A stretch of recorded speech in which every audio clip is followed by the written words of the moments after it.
This podcast is part of the Deluxe Edition Network.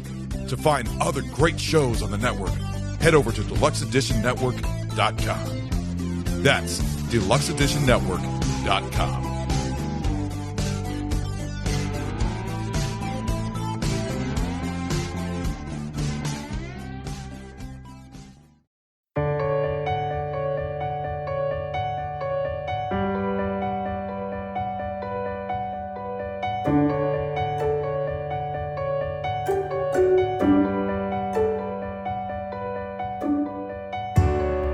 Hello, welcome to Hidden History and Odyssey Through Time. I'm your host, John Rodriguez, and this is episode 18 of the best history podcast north of New York City. The title of this episode is Master Sergeant Roddie Edmonds, the American soldier who never backed down.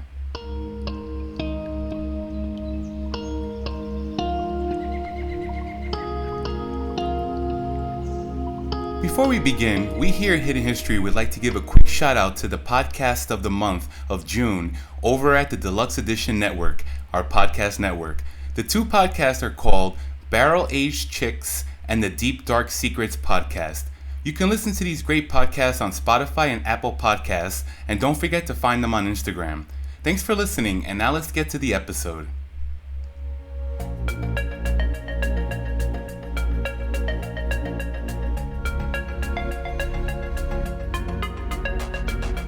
Captured during the Battle of the Bulge, Master Sergeant Roddie Edmonds was the highest-ranking American soldier at Stalag IXA, a prisoner of war camp near Ziegenhain, Germany. A native of Knoxville, Tennessee, Roddie was a simple, soft-spoken man of deep inner strength and unwavering Christian faith. Though he was driven to the limits of endurance, Roddie refused to succumb to Nazi brutality towards the Jewish American GIs with whom he was serving.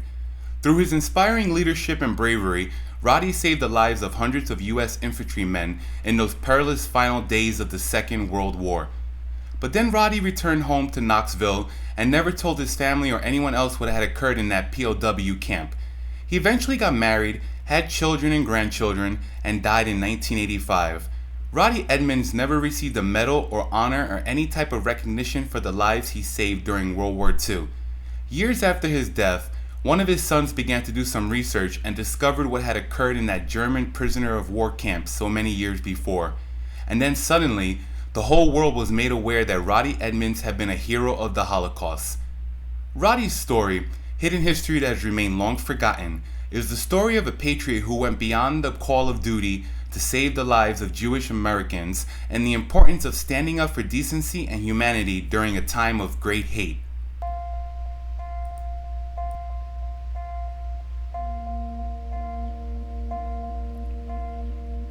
Roderick Waring Edmonds was born on August 20th, 1919 in South Knoxville, Tennessee, to Thomas and Jenny Mary Edmonds. Roderick, who everyone called Roddie, was the youngest of four sons born to the Edmonds. His older brothers were named Robert, Leon, and Thomas. On June 25th, 1922, about a month before Roddie's third birthday, his mother Jenny Mary died suddenly. At the time of her death, Jenny was 38 years old, and so this historian was curious as to how she died.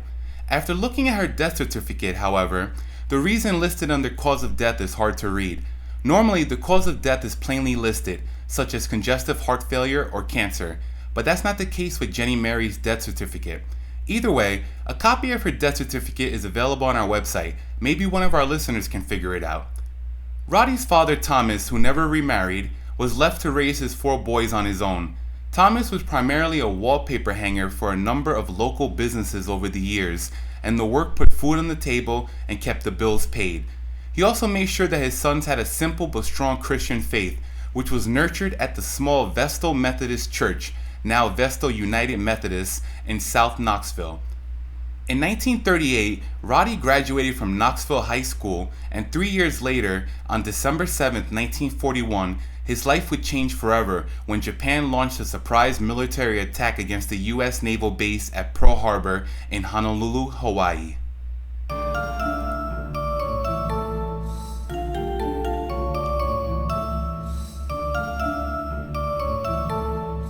One year after Roddie had graduated high school, Nazi Germany invaded Poland on September 1st, 1939, triggering World War II. 2 days later, France and Great Britain joined the war in defense of Poland, but when the Soviet Union invaded Poland from the east on September 17 on the side of the Germans, Poland was doomed. By the end of September, Poland officially surrendered to the Germans. By June 1940, Germany had conquered France, leaving Great Britain as the only remaining unconquered country in the world still at war with Hitler. Although the United States was a neutral country at the time and was not actively involved in the war, President Roosevelt began sending tanks, warplanes, food, and ammunition to Great Britain. In a nationwide radio broadcast, he asserted that the best policy for keeping the United States out of the war was to become, quote, the arsenal of democracy, extending full material support to the Allies. Ironically, the United States became fully involved in the European war as a result of events that took place on the other side of the globe. On December 7, 1941, Japanese carrier planes attacked the American fleet at Pearl Harbor, Hawaii, knocking out over 200 planes and sinking or damaging 8 battleships, the pride of the U.S. Pacific Fleet. A total of 2,403 Americans were killed and 1,178 others were wounded. On December 8, 1941, the day after the attack, Roosevelt delivered his infamous Day of Infamy speech to a joint session of Congress, calling for a formal declaration of war on the Empire of Japan. Congress approved his request less than an hour later. Naturally, Germany and Italy, Japan's allies, responded by declaring war against the United States.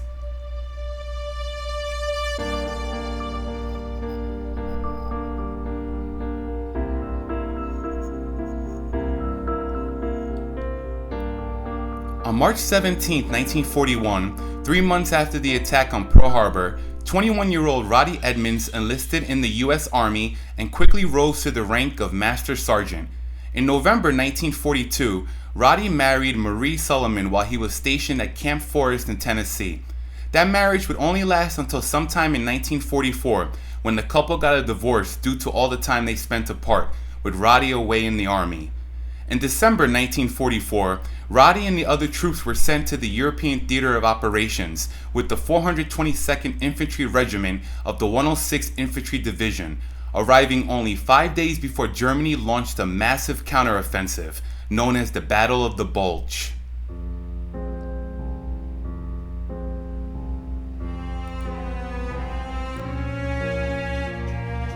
As 1944 was drawing to a close, the Allied forces could look back on a year of great strides towards victory over Nazi Germany and the Axis powers. In Europe, the successful D-Day landings in June had given way to the liberation of France, and Allied forces were now within the countries of Holland and Belgium, poised along the German border.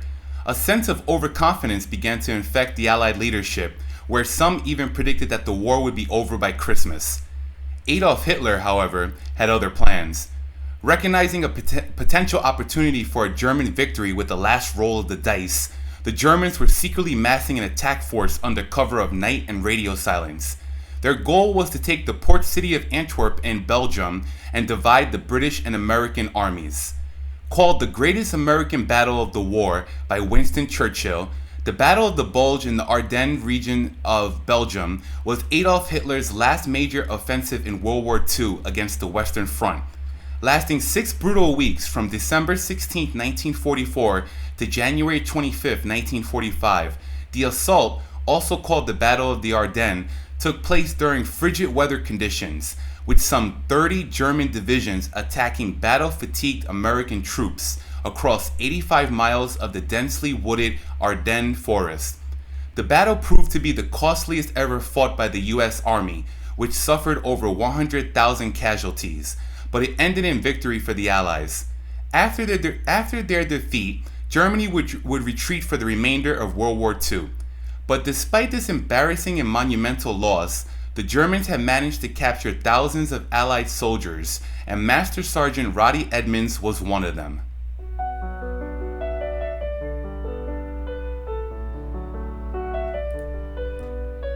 Quote, "We surrendered to avoid slaughter. We were marched without food and water, except for the few sugar beets we found along the road and puddles." During the Battle of the Bulge, On December 19, 1944, Edmonds was captured with thousands of others and sent to Stalag IXB, a German prisoner of war camp where the Jewish POWs were segregated into special barracks with lice-infested mattresses and starvation food rations. Lower-ranking Jewish POWs were eventually sent to slave labor camps. Shortly thereafter, Edmonds was transferred with other enlisted personnel to another POW camp near Siegenhain, Germany, Stalag IXA. The highest-ranking American non-commissioned officer at the new camp, Master Sergeant Edmonds, was now responsible for the camp's 1,275 American POWs.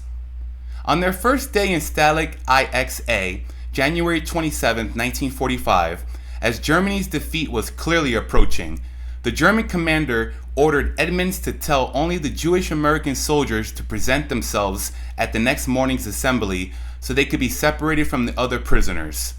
At the time of Edmonds' capture, the most infamous Nazi death camps were no longer fully operational, so Jewish American POWs were instead sent to slave labor camps where their chances of survival were low. U.S. soldiers had been warned that Jewish fighters among them would be in danger if captured and were told to destroy dog tags or any other evidence identifying them as Jewish. Quote, "We are not doing that. We are all falling out." Master Sergeant Edmonds defiantly asked for all the American POWs to step forward during the Nazi request so that no one would have to be singled out. The next morning, when the Nazi commander requested all the Jews, all of the men present stepped forward. The commander was furious and screamed that it was not possible that all the men there were Jews. Edmonds boldly replied, quote, "We are all Jews here." Then the Nazi officer pressed his pistol to Edmonds' head and offered him one last chance. Edmonds merely gave him his name, rank, and serial number as required by the Geneva Conventions. Edmonds then had the following to say to the Nazi officer, quote, "If you are going to shoot, you're going to have to shoot all of us because we know who you are and you'll be tried for war crimes when we win this war." Witnesses to the exchange said the German officer then backed down, turned around, and left the scene. Edmonds' actions saved the lives of around 200 Jewish American soldiers, although we now know that that number may be a little bit higher. Among the prisoners in the camp that were saved by Roddie were Sonny Fox, who would go on to host the children's television program Wonderama from 1959 to 1967.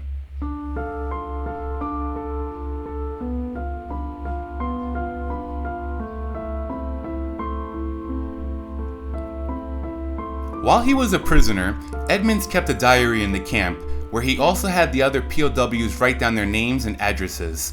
Food rations were very small, and the POWs were hungry, so Edmonds, with some other friends, planned to open a restaurant after the end of the war. Edmonds, who was artistically talented, made drawings of the restaurant and sketched its logo. These plans, however, were abandoned once Edmonds returned to the United States. Photos of Edmonds' drawings are available on our website if you'd like to check it out.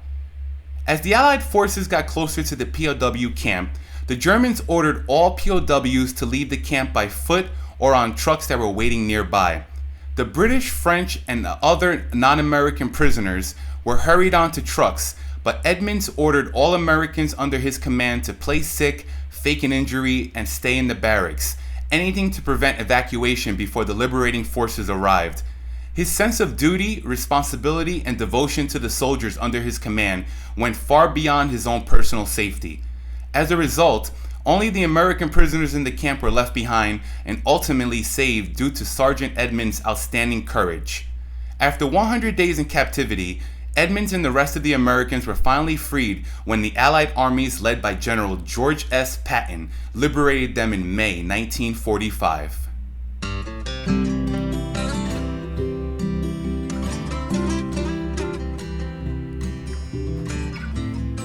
After returning home from World War II, Roddie found work at a company called Oak Ridge National Labs and never told his family about what had occurred at the prisoner of war camp with the German commander and the American Jews. He married his second wife, Pauline Surratt, in 1948, but like his first marriage, this marriage would end after a few short years because Roddie decided to join the National Guard and was again deployed, this time to Korea. The Korean War began on June 25, 1950, when some 75,000 soldiers from Communist North Korea invaded the pro-Western Republic of Korea to the south. This invasion was the first military action of the Cold War, and North Korea's goal was to unify Korea under the Communist North Korean regime. Concerned that the Soviet Union and Communist China might have encouraged this invasion, President Harry S. Truman committed United States air, ground, and naval forces to the combined United Nations forces, assisting the Republic of Korea in its defense. By July, American troops had entered the war on South Korea's behalf. After some early back-and-forth action across the border of the two countries, the fighting stalled and the casualties mounted with nothing to show for them. The fighting finally ended on July 27, 1953, when the Korean Armistice Agreement was signed. However, no peace treaty was ever signed, and the two Koreas are technically still at war and divided between North and South today.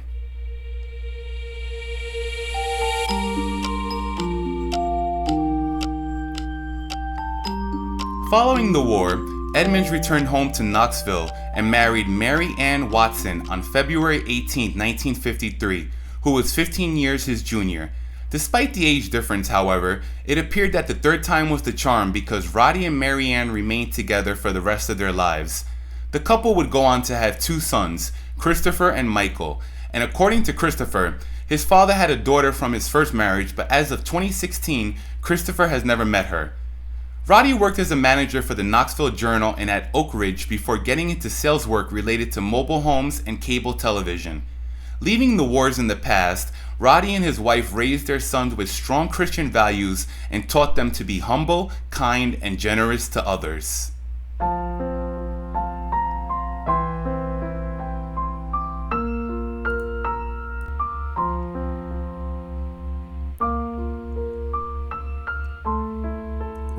Roddie Edmonds died on August 8, 1985 of congestive heart failure, 12 days before his 66th birthday.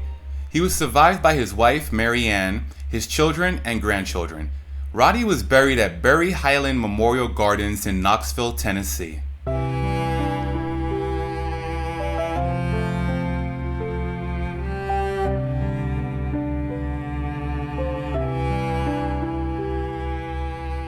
Roddie's family had no idea that he was a Holocaust hero until his son Christopher began doing some research more than 20 years after his father's death.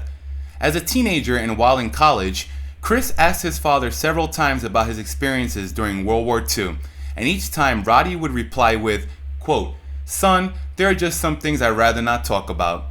While searching online in 2009, Chris found a New York Times article in which a man named Lester Tanner made reference to the fact that he had been saved from likely death at a POW camp during World War II due to the efforts of Roddie Edmonds. Chris was able to get in touch with Tanner and a few other men who were there in the POW camp and was able to piece together Roddie's amazing story. In fact, Tanner and another Jewish American prisoner of war named Paul Stern later provided witness statements to Yad Vashem, Israel's official memorial to the victims of the Holocaust. The following is from the testimony given by Lester Tanner, born Lester Tannenbaum, to Yad Vashem about what happened in Germany in 1945. Quote, "It was only a few seconds, but I remember it as an eternity before Edmonds calmly replied, 'Major, you will have to shoot all of us because we all know who you are. This war will soon be over and you will be a war criminal.' The major reddened in anger, but lowered his pistol and returned to his office.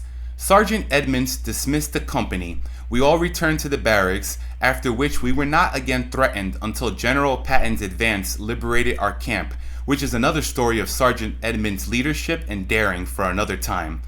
The lesson of that day has shaped my life, for there have been times when you must take a calculated risk, however perilous, to stand up for the right thing for yourself and those of whom you have responsibility."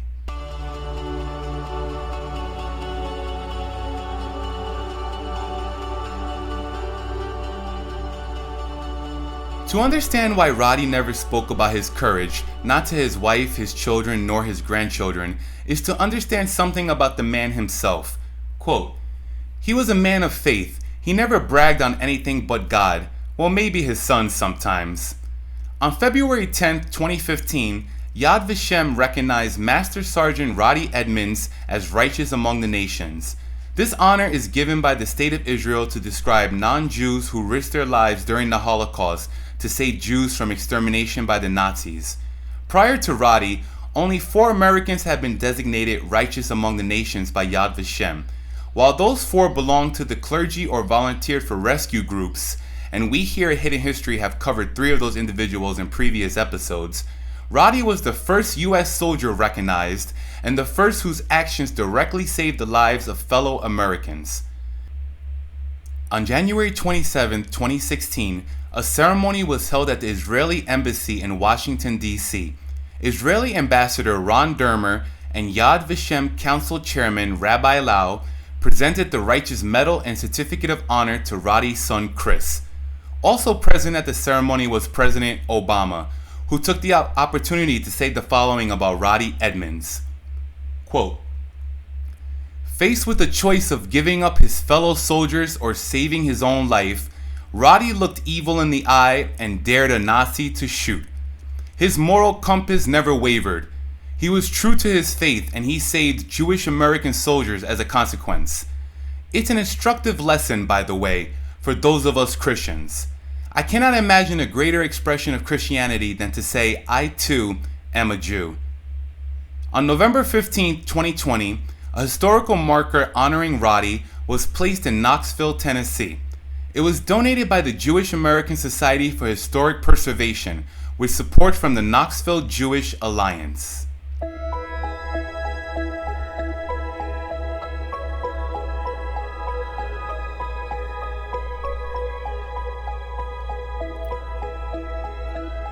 I would like to end this episode with a quote by Dr. Henry Freiburg, a Holocaust survivor who had lived in Knoxville since the 1950s and recently passed away in 2020. Dr. Freiburg believed that Roddie Edmonds' actions were somewhat unprecedented, once saying, quote, "I think that it is a true act of heroism," he said. "I'm very surprised for someone coming from this part of the country, which was isolated from the human events in Europe, but that's what commanders are supposed to do, look after and support their personnel." While many would agree that Roddie went above and beyond the call of duty, if he was alive today, he would most likely just say he was doing his job. And that's one definition of a hero.